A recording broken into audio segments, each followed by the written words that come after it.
Hey, everybody, and welcome to the Katie Weaver Show. This is Katie. I'm your host. I want to welcome you. If you're listening live, it is the 22nd of October at about 11 a.m. Pacific Time. If you're listening to an archive or a replay, I want to also welcome you to the show. I want to let you know we're over in the chat room. You can find that by heading over to 12radio.com. Click on the chat button, and you'll be redirected into the Facebook chat. It's a private group, so you may need to join it. But you'll see my banner pinned to the top of the page and other people chatting there. That's a great place to ask a question or contribute to the conversation, say hello, and the like. I'm also live streaming this event. You can watch rather than listen if you would like to. And you can do that by going to YouTube or Facebook. Look for Katie Weaver Domestic Mystic, and you'll find my live stream there. I do have my eyes on all of the different places that you may be commenting, so I should see it regardless. So thank you for joining me. I want to say hi to all the chatters that are filing in here. I hope you guys are having a good start to your week. That was quite the full moon a few days ago. Man, it was gorgeous here. Of course, our moons in the fall are really something, but yeah. Gorgeous stuff. But I hope you guys all did well with it and got to see it too. I will tell you this is probably going to be a short show today.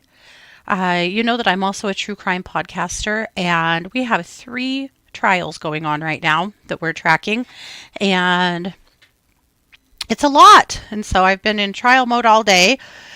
I almost didn't do the show at all today, and then I went, I don't want to do that. I don't want to take that step away from my metaphysical community, and I also have an awesome episode of Luminous put together for us to go through and some things I want to talk about. So I'm here, but we may cut it a little shorter than normal today.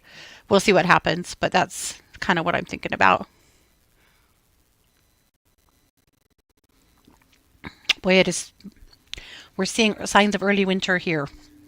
Freezing pretty hard at night, and the pigs are already trying to start hibernating. You guys, the pigs did the weirdest freaking thing. So the way my house is arranged, our back porch, that's where the dog door is and the back door is, and the piggy door. So our dog door is actually a pig door. So it's got to be big enough for pigs to get through. But that's also where the pig's bed is on the back porch. So that I can close all other doors and contain them to the back porch and backyard when we're not home. We've learned that the hard way over the years of them destroying property and me getting completely done with that. So this is how we keep them now. And of course, during the day, the doors are open and they can come and go. And even in the winter when it gets really cold, then the doors are open to make sure it stays warm enough down there for them. But this has worked for us for the last couple of years since we made this change, and it's worked really well. But they shred a blanket. Everything you give them, they shred and kind of build into a big nest. And outside, they have a big nest that they've built out of pine needles. We have 2 enormous old pine trees that have created so much shade in that corner of the yard that it's pretty much all it is. And there were decades of pine needles under there that have just, have a huge carpet of pine needles. I've always just left them alone until the pigs discovered them a couple of years ago, and they work every day on their bed out there. And you know it because they come in and they've got a pile, literally, of pine needles and dirt and shit on their snouts. Cracks me up. But anyway, until they shake their head in the kitchen. That's not as funny. But at any rate, so they've gotten really big into, kind of building their bed, and they sleep on it for a while, and then they get up and work on it some more. And they do this all the way until it snows. Or it starts to get cold. So it's already started to get cold. So now they're more concerned about their bed in the house. So their bed in the house, because every bed we've ever given them, they shred. They obviously want a big shredded pile of something. So we've just started giving them a big blanket that we're done with. That doesn't have, it has to be, it can't have stuffing in it, because that's not good for them. And so they usually get some kind of a big fleece blanket of some sort. So their blanket they've been working on for quite a while, and it makes me think that we probably need to give them a new blanket because what's lurking in that blankie they've been sleeping in for a year. So we swept it all up, threw it away, cleaned it, just cleaned their room in general for the fall, and gave them a new blanket. And I figured that they would immediately start shredding up that blankie, but they didn't. Instead, they started hauling in dirt, not dirt, but dirt just on them, but like leaves and sticks and stuff from the backyard and adding them to that blanket. I was like, okay, well, that's weird, but I guess if they're happy, I don't care. It's down there. It's not coming up into the main house. Like, I can live with that. Then I go down there a couple of days ago, and there is a literal pile of garbage. These pigs stole a trash bag that had garbage in it from the greenhouse, drug it through the piggy door and to their bed, and shredded it up to add to their bed. Figure that out. So obviously, their bed got shaken out, and now they're starting over. And hopefully not to, make a garbage pile, because that's not going to work out. But isn't that wild? They've never done this before. And they're 6 years old. But I guess the time is now, so that's what they did. But I'm still so entertained and puzzled by that behavior. But anyway, that's what went down. They don't sleep the whole winter away in the sense of like not getting up for meals. You'll never catch a pig that doesn't get up for a meal. But they sleep most of the winter, yeah. In the mornings, when the snow is on the ground, in the mornings when we get up, they will eat. They'll run outside and go potty. They'll come in and go directly back to bed until early afternoon. Then usually they'll get up and go outside again, come upstairs, wander around for a minute to see what's shaking, see if anybody's cooking anything or going to feed them anything. And they'll go back to bed, likely until bedtime or till dinner time, which is about 8. And then they'll get up and eat and go out one more time, and then they're done. Pigs typically go to bed when the sun goes down. And so they don't have good eyesight. And so when it's winter and our days are so much shorter, they're in bed all the time because when the sun is down, they're in bed. Pretty wild.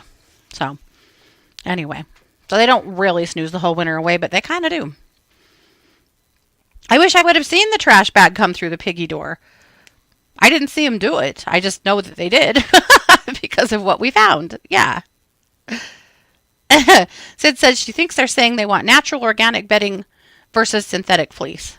Probably. And I can't even imagine what they would do to it. They're vandals. They're definitely vandals. Oh gosh. Well, that's what's new around here. Rico's been worrying me a little bit. Rico's my really old guy. But about a year ago, he had a weird little growth in his mouth, and unfortunately, a biopsy showed that it was cancer, and a very aggressive cancer. But the vet said he maybe got it all, but there was really no way of knowing. There's no treatment for this cancer. He said we're just going to have to watch and wait and see, and that is what we've done. And he's done really well. The prognosis on that cancer was 3 to 6 months. And it's been almost 12. And there's a big part of me that thinks that it's gone, that he got it all. I mean, the spot where it was has fully healed up, but there was just no way to know whether it was systematic or not, or systemic at that point. But he's done really good. Until about the last 3 weeks, he has gotten really picky about food, which is not completely unheard of for Rico. He's like that. He does not feel like he's in any pain or like any part of him is struggling or suffering. I don't feel any kind of anything like that in him. He's just not interested in food. So we had worked out a rotation of different things that he is willing to eat, but you can't give them to him every day. You really have to cycle, which is fine. Um, Finally, last week we settled on a rotisserie chicken. He would eat that. So he was getting a little chicken stew, really finely chopped chicken with a tiny bit of half and half, some CBD oil, and a little bit of pumpkin. And he was eating that really, really good. And then one day he decided he didn't want that anymore. But he did eat beef. And now we're back to chicken. And the dog food is out. He won't eat any kind of dog food now. Fresh pet, which he was doing really good on, no. So my gut's telling me that this is just his age showing and his finickiness, because he's always been picky. Uh, my panic wants to be, oh my God, there's something going on here. I get no sense of it. So we're just babying him along. I have to remember that regardless of that diagnosis, he is 12 years old. So he is a geriatric doggy. And he's acting like it. But yeah. But my mom heart worries. You know. You know how it is. However, I also have to remind myself that when it gets cold, that dog spends 99.9% of his time burrowed in blankets. Period. That's how he's been for many years. So that's not a symptom. That's just Rico being Rico. Anyway. But all the extra love for Rico, I appreciate. Again, I think I'm just being dramatic and he's actually fine. But you know how it is. We worry. My sense is, though, that he is fine. Okay, well, let's get into Luminous. I have a link here for you.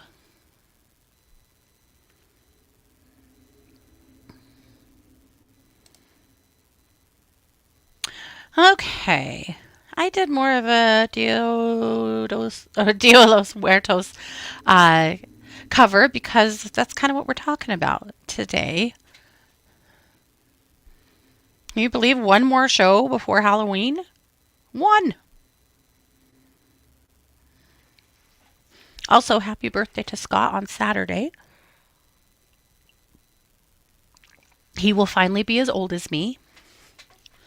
Which kind of sucks. This period from my birthday in June to his birthday in October, that's when I get to be in charge. Obviously, I'm the older spouse, but it's coming to a close. As if. As if. Okay. Well, I called this episode, or I do it every time, every week. I called this magazine the Samhain Secrets Edition because we are talking about Samhain today and just being in the season of the spirits. Oh. So Micah came home this weekend, which was nice. His birthday gift to his dad was his time and his manpower, because Scott, first of all, is a man of many hobbies, but also there's sometimes things he needs help with that I'm totally unable to do, and so it's nice if we can get a kid home here and there to offer a little manpower. So it was awesome. He came home Friday, went home on Sunday. They got a ton of things accomplished. It was just really nice to have him home. But also so nice for Scott to get some things checked off of his list that were going to be things he needed help with one way or another. Now, we do have nephews around that we could hire to come over, and they're pretty good about it. But, it's always hard to find the right time and stuff like that. But it's not very often that Scott and Micah get to have like a whole day in the garage and shop and yard and doing all their stuff. So it was nice. It was good to have him home. All right. My article this week is The History of Honoring the Dead in the Fall. I was just thinking about so many different cultures that have fall celebrations for the dead. And, a lot of mediums will say, and I totally agree with this, that the fall seems to be the time when the veil or the other side seems thinner. They seem closer. There seems to be less of a gap between us, or more of a bridge. So on that front, it doesn't surprise me that much. But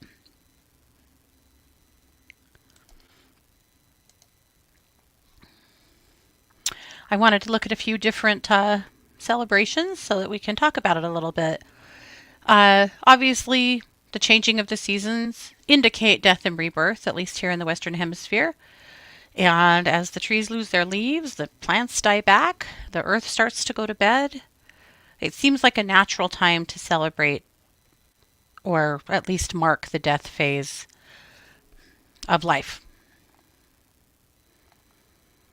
So we'll talk about Samhain, of course, the Celtic festival of the dead. Samhain is really gotten to be a lot more well known as kind of a pagan holiday or a Wiccan holiday. So this is obviously one of the most well-known autumn festivals honoring the dead. You've all heard of Samhain, I would assume. So it was celebrated by the ancient Celts in what is now Ireland, Scotland, and other parts of Northern Europe. Samhain marked the end of the harvest season and the beginning of winter, or the darker half of the year. The Celts believed that during Samhain the veil between the living and the dead was at its thinnest.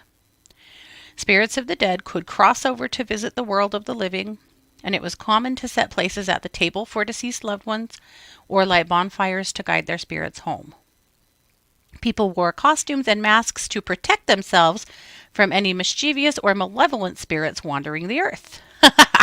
You know, Halloween, what we do.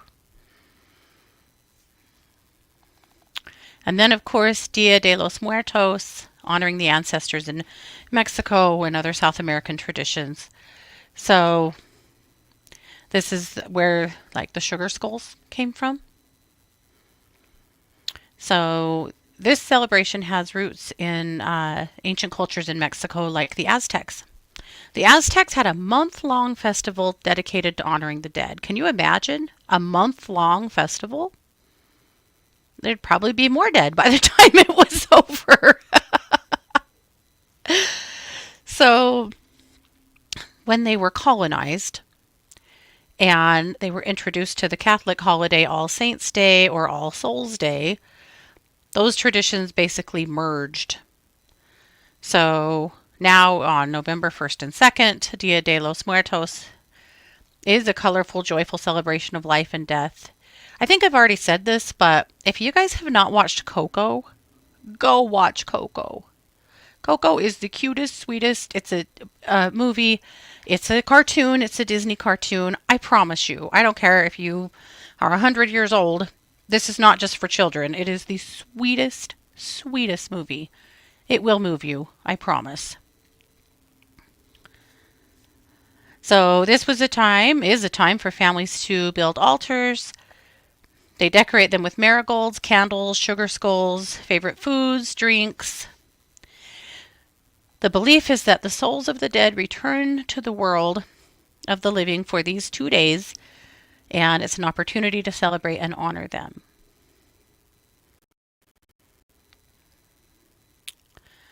And then, of course, the Christian traditions of All Souls' Day and All Saints' Day. So November 1st is All Saints' Day and All Souls' Day is November 2nd. These are dedicated to remembering the dead, with All Saints' Day honoring saints and martyrs, and All Souls' Day set aside for praying for the souls of all the faithful departed.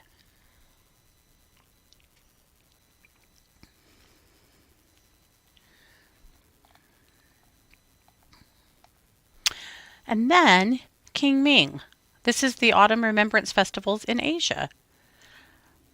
This was a fun part of researching this article because I didn't know that about the Asian culture's fall festivals. So in China, the Qingming Festival, or Tomb Sweeping Day, happens in early April. So I guess it's not so much in the fall, but it's a time when families clean the graves of their ancestors and make offerings of food, incense, and joss paper. In Japan, the Buddhist Obon Festival takes place in late summer and early autumn and involves lighting lanterns to guide the spirits of the ancestors back to the realm of the living. Families gather to honor the dead, often visiting ancestral graves and holding memorial services. Pretty interesting. And I know that's just the beginning. There are many other cultures as well. that have some kind of a fall celebration of life and death or celebrating their past loved ones, which I think is pretty fun. Yeah.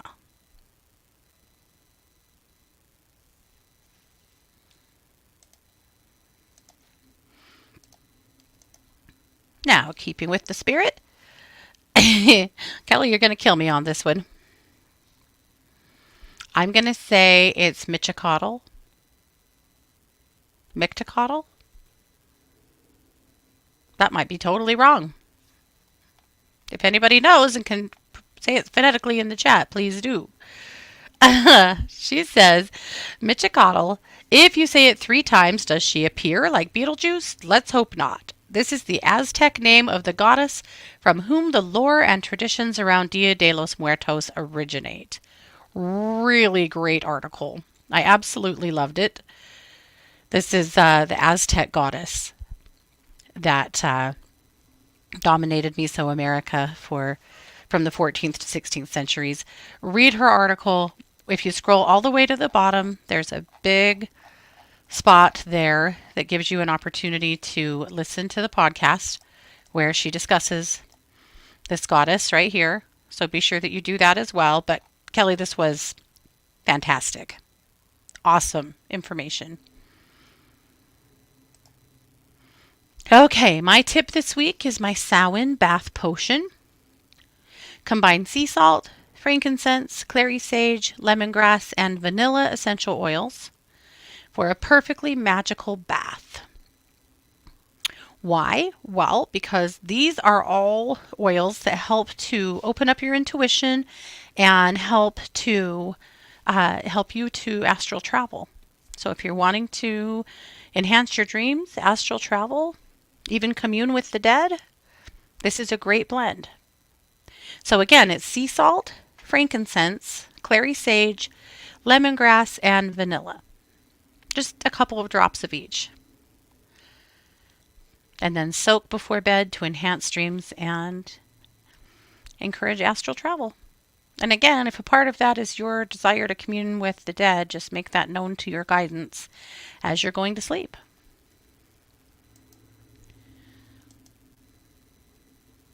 Christy's energy exercise this week is the calm mind.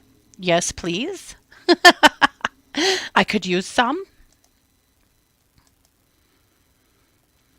There's plenty of crime over at True Crime Squad, per normal. Here, these are the 3 trials that we're covering right now. Sarah Boone, Richard Allen, and Leilani Simon.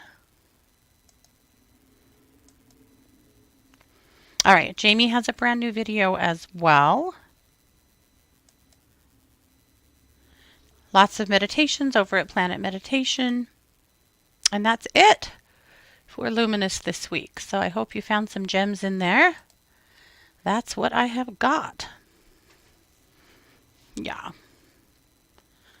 I look chilly. I am chilly. Well, this trial that we're streaming is in Florida, and it starts at 9 a.m. Florida time, which is 7 a.m. 7 a.m. my time. So I'm getting up a little earlier than normal, but I am chilly. It's cold in here. It's just cold. We've turned our heat on. Sucks. I don't want to turn on the heat until, like November, because what it does to our bill, my God. So I try to hold out. Like, can't you get in that sweet spot for at least a couple of months where there's no AC and no heat in the fall and in the spring? Kind of, but. So am I chilly? Yes. Am I okay? Also, yes. Actually, I've talked a little bit about that I started a new infusion over the summer for RA, a new treatment. And it started really rough. The first one, I was so sick. I was sick for many days. The second one, so the first one is a loading dose. They hit you pretty hard, and then they do it again 2 weeks later. It sucked. And then I didn't have to do it again for a month, and I was very sick that time too.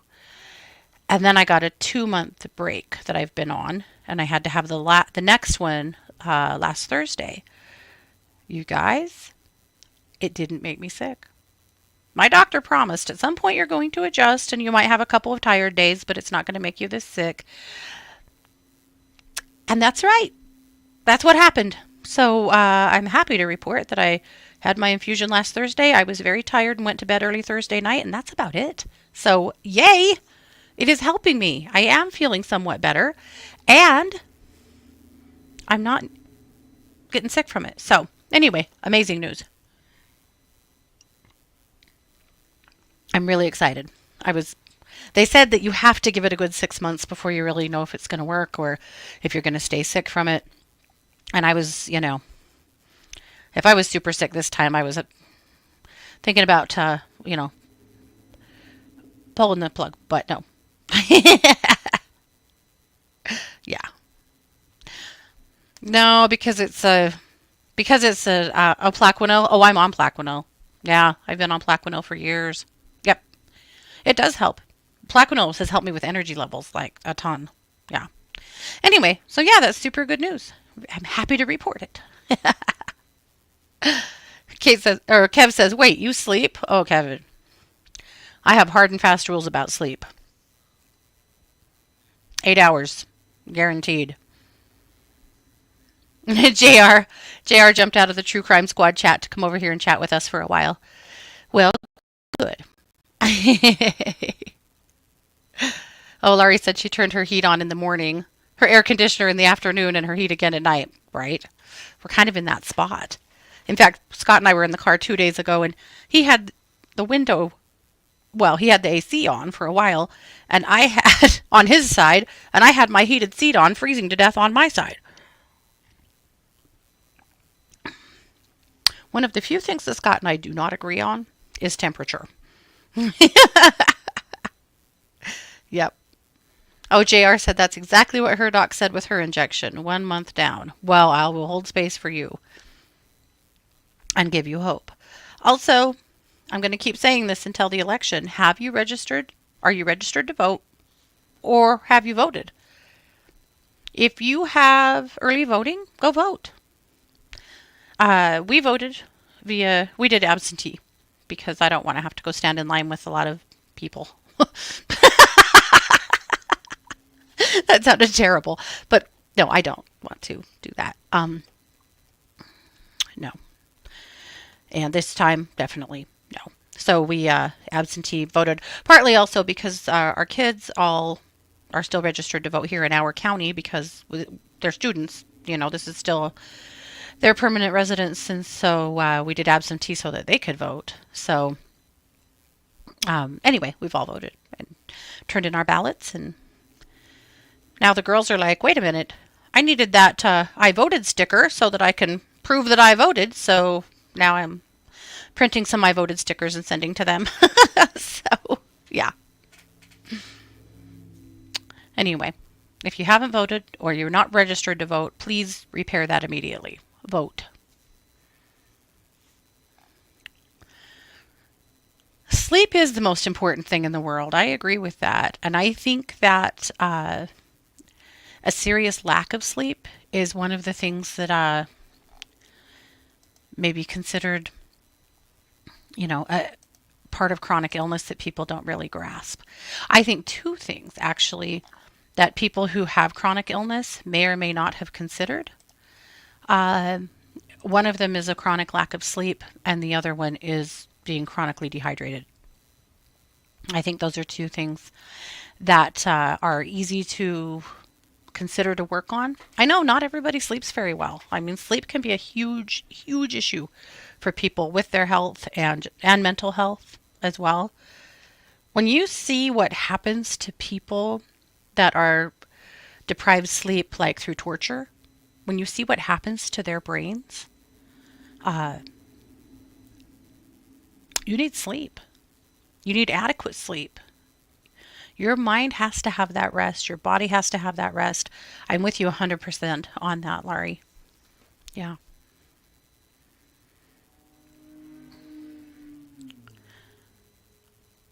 Sherry said, my doctor asked me if I get up fully rested.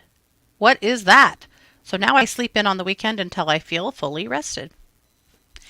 That's a hard one because we go hard and then we set alarms so that we get jerked out of sleep in the morning, whether you're ready to get up or not. And that is a hard one. Typically for me, I wake up naturally. I'm lucky enough to get to do that. Usually the dogs will allow it, the pigs will allow it. My hips are, my hips say 8 hours and that's it. But uh, at any rate, but yeah, sleep is incredibly important. Years ago, when I directed a child care center in conjunction with a daycare or with a partial care. So my sister-in-law Rhonda directed the partial care side. She's a therapist, and I directed the daycare side and the nutrition program. And we had a blast working together.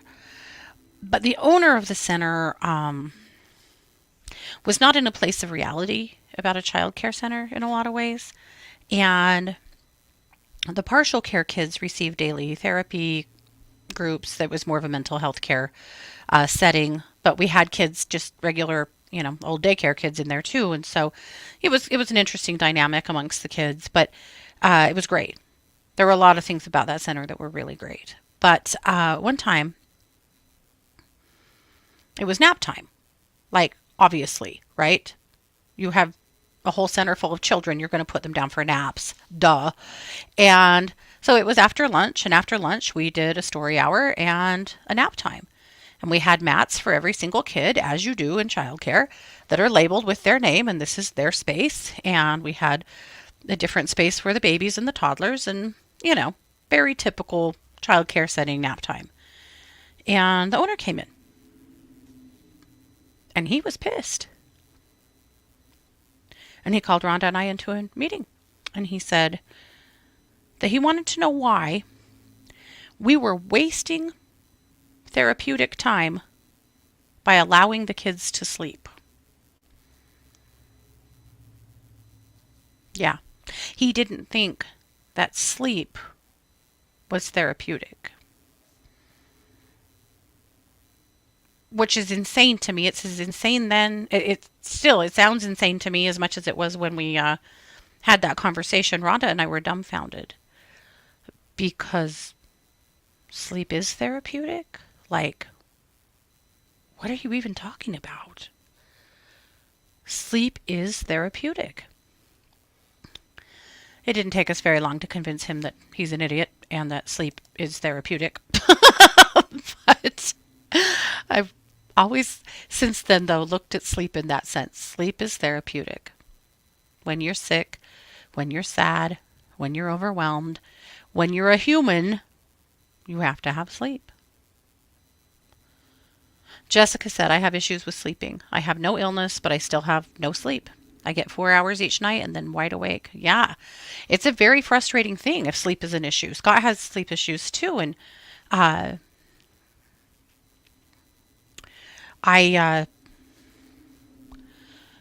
really empathize with that because sleep is that much. Sleep is that important. Yeah.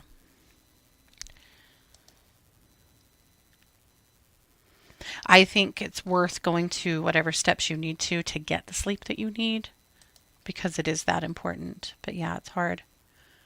Jessica's been to a child care facility that did not have nap time. Oh my gosh. Whew. No, I would never do that. I told people when they put their kids in my center, they will have a nap. And if that's a problem, this might not be a good fit for you. Because occasionally you'll have parents that are like, don't let her sleep. Don't let her sleep or she won't sleep tonight. And by 1 o'clock she's screaming and crying and so tired she doesn't know what to do with herself and her eyes are falling closed. And these parents literally expect us to keep these children awake? No way in hell. No way in hell. If your kid needs to sleep, they're going to sleep. And all kids need to sleep. Yeah. But I can't imagine a daycare where kids don't get to sleep, that there's not just a horde of grumpy kids, right? I just can't. I would never do that. Ever. But many, many times over the years, I had parents that were shocked. That'd be like, well, good luck to you, but she doesn't nap. She does not nap. Even when she needs to. We can't get her down for a nap. We can't get her to bed. She won't sleep. Day one, I'd have that kid asleep. And the parents were always really shocked. Like, how did you do that? How did you get her to sleep? everyone else was sleeping. It's usually that simple. The peer pressure of sleeping is for real. But, right, kids will fall asleep standing up. I've always marveled at kids sound asleep in shopping carts and restaurants and busy places and just have completely surrendered. Can you imagine? That'd be something. Yeah. Yeah.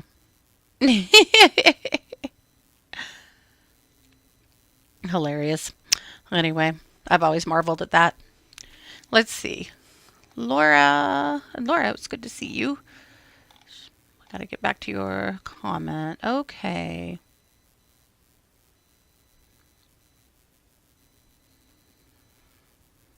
Not feeling great.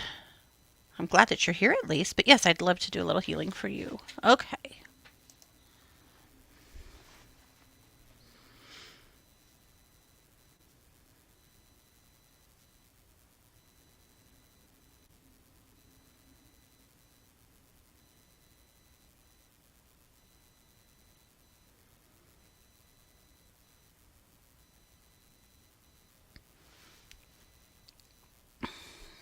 Okay.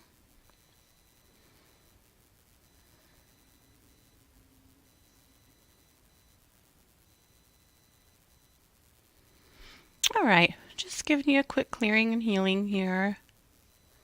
I am sorry you're under the weather, but I am glad that you got to join us today. I'm going to put a chi ball around your head. Just feel a lot of pressure up in your sinuses. I'm going to call in the ethereal energy of aquamarine and put an aqua chi ball around your head.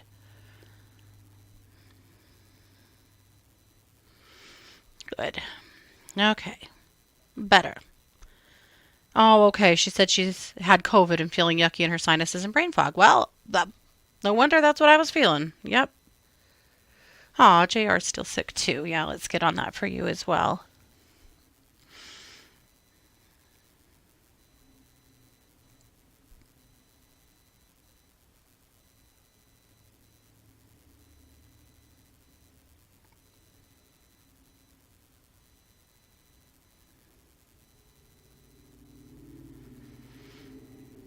Okay, JR.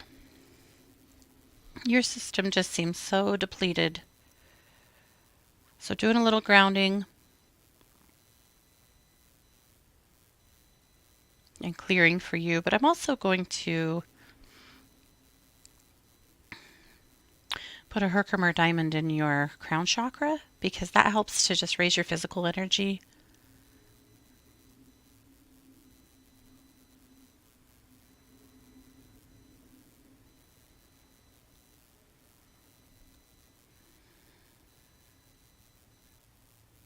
Okay, good. Okay, alrighty, so that's done. Hopefully we can help you to, to kick it and to perk up. Okay, well, as promised, this was going to be a little shorter show today. And so I think I'm going to call it right here. I will be back next week, same place, same time. Oh, real quick.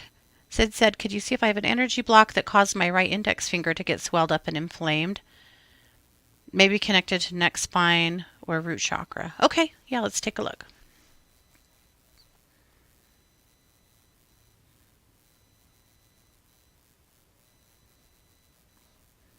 Okay, I don't know if it's connected to your finger, but your root chakra is pretty out of whack. So I'm going to fix that first. Because once that's fixed, everything else is going to start doing what it's supposed to.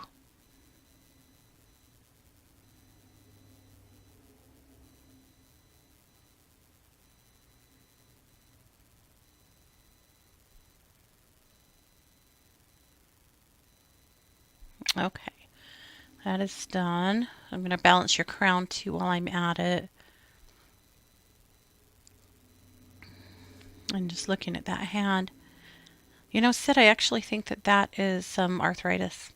I don't feel like it was energetic, But I am going to put some energy down all the way down your arm and out your hand to see if we can release anything that might have blocked up because of it.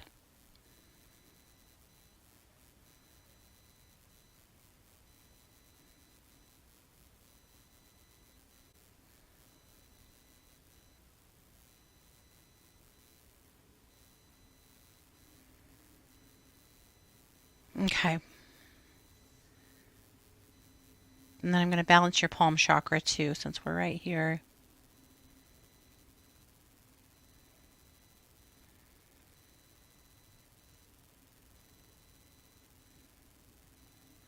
If you've got some frankincense, cut that with a little coconut oil and try rubbing that into that finger grid a couple of times a day.